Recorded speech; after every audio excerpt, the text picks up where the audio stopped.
All right. Good evening, everyone. Good evening. Welcome to the Culture Code Masterclass on this evening. I appreciate you for joining us.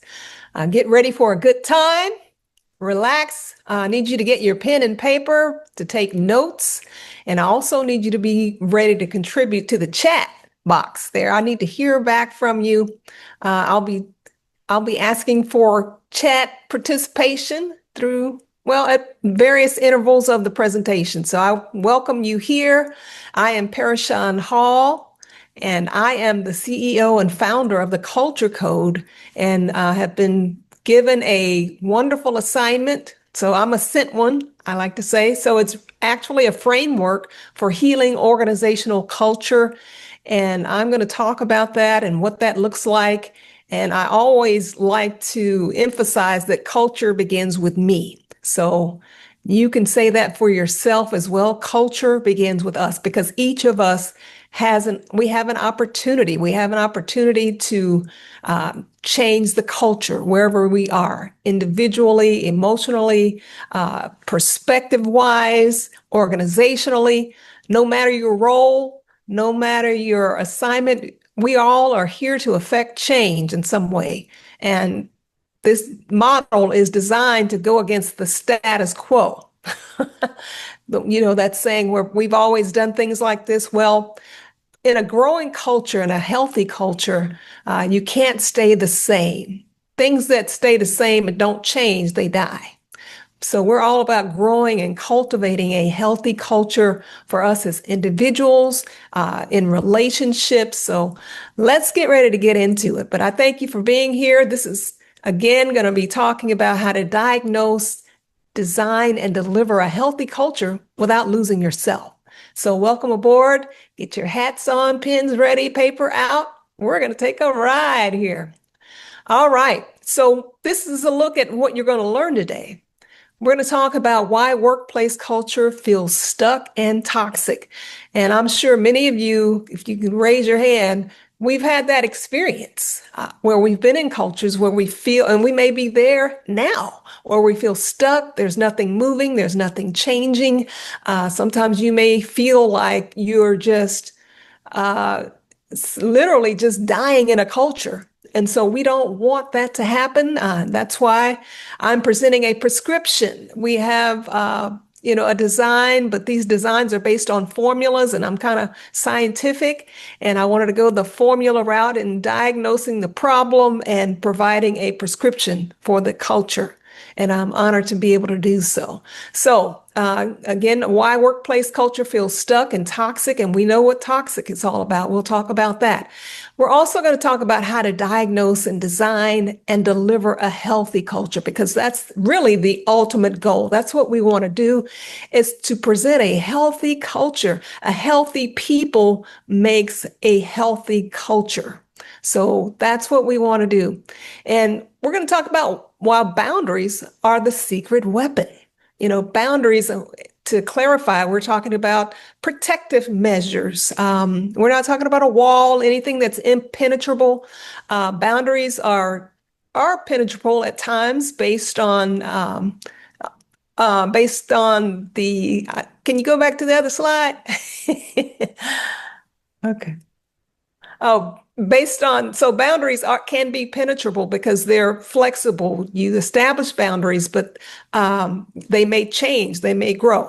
So we're going to talk about why boundaries are the secret weapon, and also how to take your next step with the boundaries mini course. So I have a boundaries mini course cooking up for you, and we'll talk about that. So let's go ahead and get into it. Thank you. Thank you, Ojinga. He's working behind the scenes.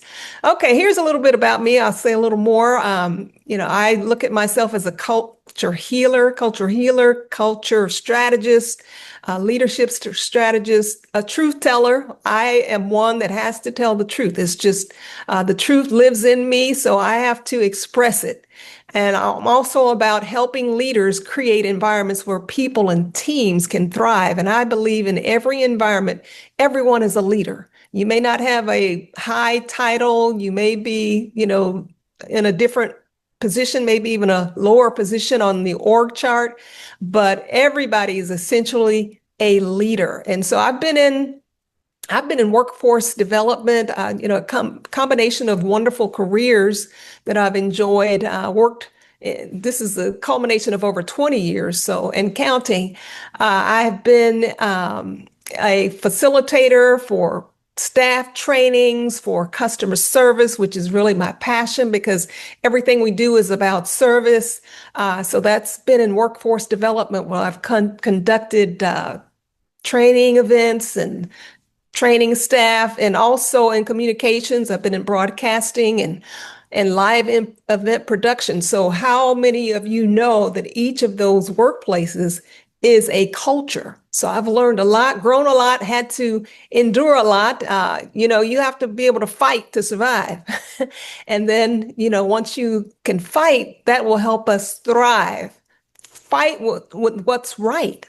So that's what we want to do. I want to help you and continue to help myself lead. We want to help create these wonderful, healthy environments. All right, because everybody needs to thrive. All right. Well, here we go. These are some of the challenges we face. Toxic behaviors. Well, what are some of the examples of that? Well, maybe you have a leader that won't allow you to answer questions. So maybe he or she may have a dictatorship style of leadership. So that could be a problem. Not listening to the frontline staff. I like to address the frontline staff of organizations as well, because they are the eyes, the ears, and the face of the company. They represent the company. And if they're not being heard, that is toxic. That's an example of toxic. And so there's disengagement and turnover. You all are well aware of these and what's going on in the workplace culture these days, but there is hope for change. That's why I'm representing one of many representatives, but I'm focused on changing the culture with the culture code and its framework. We have leaders that are burnt out. We have workers that are burnt out. And again, as I mentioned before, we have stuck cultures. People don't want to grow. Organizations may want to grow at times, but they don't necessarily know how. So they need the impetus to grow. They need to be forced into it. So when they start losing a whole lot of money because employers or employees are leaving the company and they have to rehire, and that's a real expensive process. So we want to make sure an organization is living and breathing. It's always moving, just like a plant. So we'll talk about that.